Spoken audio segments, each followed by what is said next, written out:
ఇండియాలోనే #1 varicose veins hospital Avis vascular centre. నమస్తే రమగారు. నమస్తే జయ.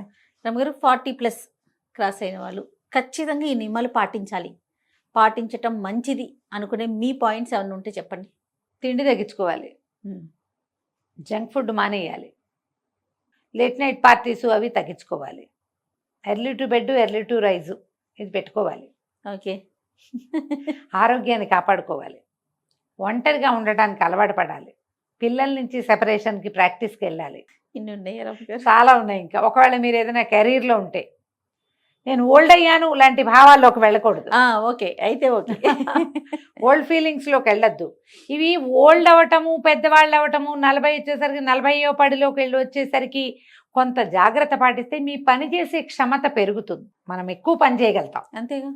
ఇప్పుడు కెరీర్లు ఉద్యోగాలు వచ్చినాయి కదా జయ. కెరీర్లు, ఉద్యోగము, వ్యాపారము ఒకవేళ ఉంటే, మోడలింగ్ లాంటి దాంట్లో ఉన్న వాళ్ళు కూడా యాక్టివ్గానే ఉంటున్నారు చాలామంది. 40లు వచ్చినా కూడా మన వాళ్ళు ఇండియాలో కూడా. ఈ కాపాడుకుంటే మరింత ఎక్కువ పని చేయగలుగుతాం మనం. ఇప్పుడు అవి లేవు, ఆ వ్యవహారం లేదు, ఏదో చిన్న ఉద్యోగం చేసుకుంటూ ఇంటిపటి నుండి పిల్ల మేకని చూస్తాం మనం. మనకు 40 వచ్చేసరికల్లా మన పిల్లలు మన నుంచి సెపరేట్ అవుతారు. నేను ఒంటరిగా ఉన్నాను అనే భావాల్లోకి వెళ్ళకూడదు. ఎంగేజ్ అవ్వాలి, మనకి ఏదైనా ఒక సొంత వ్యాపకం ఉంచుకోవాలి, సొంత డబ్బు, సొంత సంపాదన, సొంత సేవింగ్స్. నేను ఆడవాళ్ళని చెడగొడుతున్నానని భావించకండి, అలాంటి కామెంట్లు పెట్టకండి దయచేసి. దీన్ని ఇండిపెండెంట్గా ఉంటేనే ఈ కాలంలో కుదురుతుంది. వీటితో పాటు మీకు ఏదైనా సొంత వ్యాపకం క్రియేటివ్గా ఉంటే కనుక, ఏదైనా క్రియేటివిటీ ఉంటే దాన్ని ఎన్హాన్స్ చేసుకునేందుకు ఏదైనా ట్రై చేయటం, ముందు హ్యాపీగా ఉండటం, ఇది చాలా అవసరం. ఇప్పుడు ఎక్కడైనా ఇదివరకు 40s క్రాస్ అయితే పెద్దవాళ్ళు అనేవాళ్ళు, ఇప్పుడు 40 క్రాస్ అయితే పెద్ద ఏం కాదమ్మా. ఇప్పుడు ఎప్పుడు అంటారు రమగారు? ఇప్పుడు 50 దాటి 60 దాటితే, ఇప్పుడు నేను పెద్ద అంటే నువ్వు ఒప్పుకుంటావా? కాదు, అంటే 60 దాటాలి. 60 దాటాలిగా. ఏమో అప్పుడు సంగతి నాకు తెలియదు, ఇప్పుడైతే కాదు రమగారు. ఇప్పుడు నేను ఓల్డ్ కాదు. నేను ఓల్డ్ కాదని ఎంతమంది ఒప్పుకుంటారు? నాతో పాటు ఎంతమంది ఏకీభవిస్తారో చూడండి. నా వరకు నేను ఇప్పుడు ఒక ఏడాది 2 ఏళ్ళుగా నేను ఎక్సర్సైజ్ విగరస్గా ఎక్కువగా చేయటం, బాగా నడిచేయటం అవి తగ్గించుకున్నాను. ఏవో హెల్త్ ఇష్యూస్ రకరకాలు ఉన్నాయనుకో, కానీ నేను ఎంతమంది వచ్చినా వంట చేసేయగలను, ఎక్కడికైనా వెళ్తే 4 అడుగులు నడవగలను. ఆటే జంక్, సాధారణంగా జంకులు తిన్ను, అన్నీ కూడా తెలిసిందే. అవునండి, తక్కువ తింటాను, రాత్రిపూట ఫుడ్ తక్కువ, పూర్తిగా తక్కువ. మరి 1 గంట 2 దాకా పార్టీలు వ్యవహారాలు ఏదైనా పెళ్ళికి వెళ్తే ఏదో 11, 12 అవుతుంది, కానీ సాధారణంగా 11, 11 నిద్రపోతాను. నేను యాక్టివ్గానే ఉన్నానని నేను భావిస్తున్నాను. నాకంత మూమెంట్స్ స్లో అవ్వాల. అవును అవును, నాకు ఫాస్ట్ మూమెంట్సే ఉన్నాయి, నేను గబగబా పని చేసేయగలను. అమ్మో ఇదంతా నేను ఎక్కడ చేస్తాను లాంటి భావాలు లేవు నాకు, నా వల్ల కాదు, చేయలేను.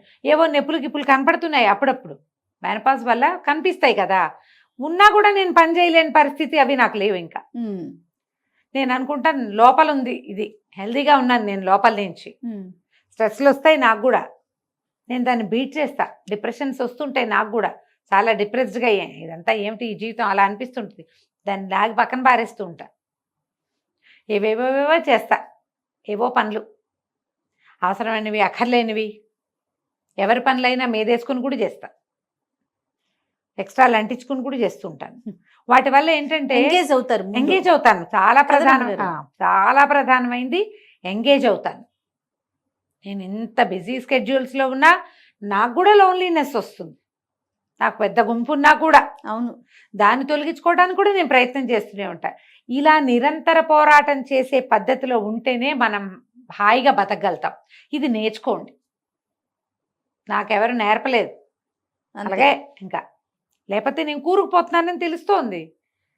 నువ్వు కూరుకుపోతున్నావు అని ఎవరైనా మీకు చెప్పాలా? నాకు అర్థం కాదు అసలు. అది ఎప్పుడు ఏదో బాధగా ఉంటుంది, ఏమిటో విసుగ్గా ఉంటుంది.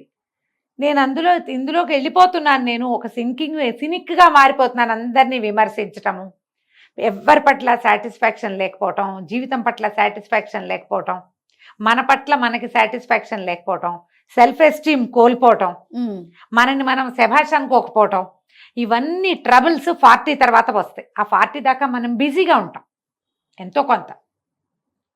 ఇక్కడి నుంచి మన లోన్లీనెస్, మనకి జనాలతో సెపరేషను, ఆ శరీరం కొంత సహకరించకపోవటము, కాస్త బ్యూటీ వ్యవహారాలు కొద్దిగా మేకప్ పెరిగి బ్యూటీ తగ్గడము ఇవన్నీ వస్తాయి. ఇవి వచ్చినప్పుడు మనం ఏం చేస్తామంటే మన మీద మనకి సాటిస్ఫాక్షన్ పోతుంది. అది పెంచుకోండి. ఓకే, ఎలా ఉన్నా సరే మనని మనం యాక్సెప్ట్ చేయకపోతే, మననే మనం యాక్సెప్ట్ చేయకపోతే ఎవడు చేస్తాడు మనని? వాళ్ళు ఎవరో ఎందుకు చేయాలి? ముందు మనం చేయాలిగా. కరెక్ట్. మనని మనం శభాష్ అనుకోవాలి. వెరీ గుడ్, నేను బాగా చేశాను అనిపించాలంటే నువ్వు బాగా చెయ్యాలి ముందు. అది ఏమైనా చెయ్యాలి. ఇది చేయకపోతే కష్టమేనమ్మా. చేయకపోతే మనం బయటపడలేము వీటిలోంచి. ఎందుకంటే మనకి సమాజాలు చిన్నవి జయ. అవునండి, నేను ఎప్పుడు ఈ మాట చెప్తూ ఉంటే జయ లోపల ఎలా ఉంటుందంటే ఏదో నొప్పిగా ఉన్న ప్రాంతాల్లో మళ్ళీ కొడుతున్నట్టు ఉంటుంది. ఇక్కడ మోచేతి మీద దెబ్బ ఉంది, అక్కడ మళ్ళీ దెబ్బ తగిలితే ఎలా ఉంటుంది? అలా అనిపిస్తుంది నాకు ఈ మాట చెప్పడానికి. మనకి మన అమ్మా నాన్నలకి మనం ఒకళ్ళే ఇద్దరే పిల్లలుగా మనం కూడా ఉన్నాం. కొంతమంది నా ఏజ్ ఉన్న వాళ్ళు ఉన్నారుగా. మీకు కజిన్స్ తక్కువ, అందరికీ ఒక్కొక్కళ్ళు ఇద్దరిద్దరు. మధ్యలో ఈ కరోనా దౌర్భాగ్యం వచ్చి కొన్ని పోయినాయి టికెట్లు, జనం తక్కువ. ఫ్రెండ్ సర్కిల్ మెయింటెనెన్స్ అందరి వల్ల కాదు, ఫ్రెండ్స్ తోటి కూడా తూతూ మేమే అనుకుంటూ ఉంటారు. ఒకళ్ళనొకళ్ళు యాక్సెప్టెన్సీ పోయింది. ఎప్పుడైతే మనం పాండమిక్ చూసామో జయ, ఇతరులని భరించటం అనేదే పోయింది మన దగ్గర. ఇప్పుడు అలవాటు పడిపోయిందంట. ఇప్పుడు లోన్లీనెస్సే కాదు, అవతల వాళ్ళలో తప్పులు ఎంచడం మనం ఎక్కువగా చేస్తున్నాం. ఎంతసేపు తప్పులు ఎంచుతాం. అవును. అప్పుడు ఎవరుంటారు మనకి మనమైనా ఉండాలిగా. అంతేగా కదా. మనుషులు ఉంచుకోండి. 40 దాటాక ఫ్రెండ్షిప్ చేయండి. ఇది ఒకటి నేర్చుకోండి. మీకంటే చిన్నపిల్లల్ని చూసుకోండి, వాళ్ళు యాక్టివ్గా ఉంటారు. మనం వాళ్ళతో పాటు లాగేస్తాం. నాకు అలాగే ఉన్నాయి టికెట్లు, చిన్నవి చిన్న ఫ్రెండ్స్. వాళ్ళతో మాట్లాడుతూ ఉంటే మనం ఇంకొంచెం యంగ్గా అవుతాం. అవును అవును. మన ఏజ్ ఫ్రెండ్స్ మనకి ఎలాగ ఉంటారు? మన క్లాస్మేట్లు, కజిన్స్, క్లోజ్ కజిన్స్ ఉంటారు. వీళ్ళతో పాటు చుట్టుపక్కల ఇళ్లలోనో ఏ ఫేస్బుక్ ఫ్రెండ్సో యంగ్స్టర్స్ అనగానే ఎక్కడికో వెళ్ళిపోద్దమ్మా. కొంచెం మోతాదుగా ఉండి ఉంచుకోండి ఫ్రెండ్స్. ఎవరితోటైనా కబుర్లు చెప్తూ ఉంటే అప్పుడు అన్నీ బాగుంటాయి. నేను ఎప్పుడో చూసాను జయ, గుడ్డి సినిమా. గుడ్డి తెలుసా నీకు? ఎవరికి తెలీదా? అందరు చూడండి, నా ఫేవరెట్ సినిమా. తెలుగేనండి కాదు, హిందీ సినిమా. జయబాదురి యాక్ట్ చేశారు అందులో. జయబాదురి అప్పటికి చాలా యంగ్, ఆవిడ మాకంటే చాలా సీనియర్ కదా, చిన్నపిల్ల.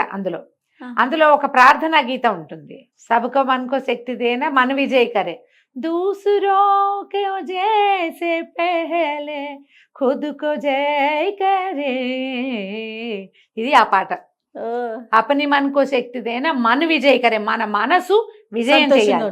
ఈ పాట ఎంత బాగుంటుందో, నేను అసలు బాగా పాడలా, ఎంతో బాగుంటుంది. ఆ 2 వాక్యాలు నాకు చాలా చిన్నప్పటి నుంచి ఇష్టం. నాకు హిందీ వచ్చిన అర్థమయ్యే నాటికి చూసిన సినిమా అది. ఎవరినో జయ కాదు, ముందు నీకు జయకారం చేసుకో. నిన్ను నువ్వు శభాష్ అనుకునే లెవెల్లో నువ్వు ఉండు. అంతే. నువ్వు ఏడ్చినట్టుండి ఏదో ఒకటి చేసేసి శభాష్ అనుకోవద్దు. బాగా చేసి, బాగా ఉండి, మనిషిగా ఉండి, సరైన వ్యక్తిగా, మంచి తల్లిగా, మంచి సోదరిగా, మంచి భార్యగా, మంచి యజమానిగా, మంచి ఉద్యోగిగా ఉండడానికి ట్రై చేయి. నిన్ను నువ్వు గొప్ప చేసుకో, నిన్ను నువ్వు శభాష్ అనుకో, నిన్ను నువ్వు సంతోష పెట్టుకో. దీనికోసం ఇతరులను బాధ పెట్టకూడదు. అది డెవలప్ అయింది ఇప్పుడు. నువ్వు హ్యాపీ అవ్వాలంటే వాళ్ళు ఏదైనా అని నువ్వు హ్యాపీ కాదు, నువ్వు అచీవ్ చేసి హ్యాపీ ఫీల్ అవ్వు. గుడ్డి సినిమా వెతకండి అందరూ, ఈ పాట కోసం వెతకండి. అబ్బో భలేగా ఉంటుంది పాట, చాలా బాగుంటుంది. అసలు ఆ 2 వాక్యాలు చాలు, ఇంకేం వద్దు. మన పట్ల మనకి డిస్సాటిస్ఫాక్షన్ ఉంటే దాన్ని పోగొట్టుకోండి. స్ట్రెస్ రిలీవ్ అవ్వడానికి ఏదైనా చేయండి, ఎనీథింగ్. మిమ్మల్ని గోతుల్లో పడేసే వాటిలోకి వెళ్ళొద్దు. సెల్ఫ్ ఎస్టీమ్ని కోల్పోకుండా, నీ కుటుంబ మర్యాద, పరువు, పద్ధతి పోకుండా, చెడకుండా, వాటిని పాడు చేసుకోకుండా, మరి మీరు ఎక్కడికో దిక్కండా పైన మనకు అందని ఎత్తులు ఎక్కడానికి ట్రై చేయండి. డెఫినెట్గా. ఇది 40 తర్వాత ప్రతి వాళ్ళు అసలు మనం ఏమిటి, ఎలా ఉన్నాం, ఏమిటి మన సంగతి ఏమిటి, ఈ పీరియడ్స్ ఏమిటి, ఈ రకరకాల ప్రాబ్లమ్స్ ఏమిటి, ఈ హెల్త్ ఇష్యూస్ ఎందుకు వస్తున్నాయి, దానికోసం మనం ఎక్సర్సైజ్ చేయాలా, డాక్టర్ని చూడాలా, జిమ్కి వెళ్ళాలా, యోగా చేయాలా, ఏదైనా ప్రాణాయామం చేయాలా, ఏదైనా థెరపీ తీసుకోవాలా? ముందు మీరు ఆలోచించండి. మీకు చేత కాకపోతే మాలాంటి పెద్దక్కైన ఎవరైనా కనుక్కోండి. తప్పకుండా రమ్మగారు, అప్పుడు ముందుకెళ్ళండి, బాగుంటుంది. ఖచ్చితంగా. నమస్తే అండి. నమస్తే జయ.